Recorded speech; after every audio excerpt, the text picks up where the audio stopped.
Get ready for the Texas Real Estate Commission licensing exam with these important questions and answers on the topic of leases.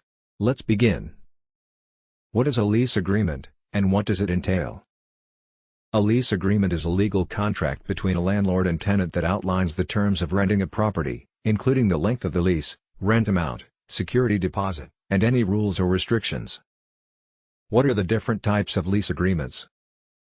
The most common types of lease agreements include fixed-term leases, month-to-month leases, and periodic leases.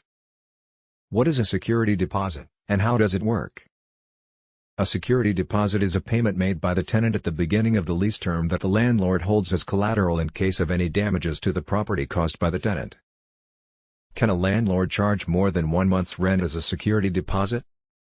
In Texas, a landlord can only charge 1 month's rent as a security deposit, except in the case of a furnished property or a pet deposit. What is a rental application, and why is it important? A rental application is a form that potential tenants fill out with their personal and financial information, rental history, and employment information, which helps landlords determine whether a tenant is a good fit for the property. What is a rental agreement addendum, and why might it be used? A rental agreement addendum is a document that modifies or adds to the original lease agreement and can be used to address any changes in rent or other terms, add new rules or regulations, or modify the move-in or move-out dates. What is a lease renewal, and how does it work? A lease renewal is an agreement between the landlord and tenant to extend the existing lease for an additional term, usually for the same rent amount and other terms as the original lease. Can a tenant make changes to the property without the landlord's permission? No, a tenant cannot make any changes to the property without the landlord's permission, and any unauthorized alterations may result in penalties or eviction. Can a landlord enter the property without the tenant's permission? A landlord must provide notice and obtain the tenant's permission before entering the property, except in cases of emergency or court-ordered inspections. What is the difference between a tenant and a subtenant?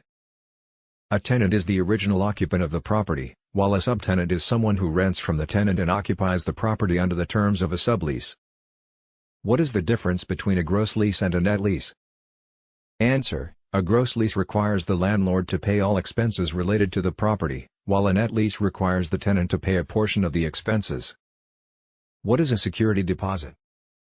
Answer: a security deposit is an amount of money paid by a tenant to a landlord at the beginning of the lease term to cover any damages or unpaid rent. What is the purpose of a leasehold improvement? Answer: a leasehold improvement is a modification or renovation made to a leased property by a tenant to meet their specific needs. Can a tenant sublease a property to another tenant? Answer: yes, a tenant can sublease a property to another tenant with the landlord's consent. What is a holdover tenant? Answer: a holdover tenant is a tenant who remains in the property after the lease term has expired without signing a new lease. Can a landlord evict a tenant without a valid reason? Answer: no, a landlord cannot evict a tenant without a valid reason, such as non-payment of rent or violating the terms of the lease. What is the difference between a periodic tenancy and a tenancy for years? Answer: a periodic tenancy renews automatically on a regular basis, while a tenancy for years has a specific start and end date. What is a quiet enjoyment clause? Answer: a quiet enjoyment clause is a provision in a lease that guarantees the tenant's right to use and enjoy the property without interference from the landlord. Can a landlord enter a tenant's unit without notice? Answer: no, a landlord must give reasonable notice before entering a tenant's unit, except in emergency situations. What is the difference between an assignment and a sublease? Answer: an assignment transfers the tenant's lease rights and responsibilities to another party, while a sublease only transfers part of the lease rights and responsibilities. Good luck for your TREC licensing exam, and please don't forget to like and subscribe the channel.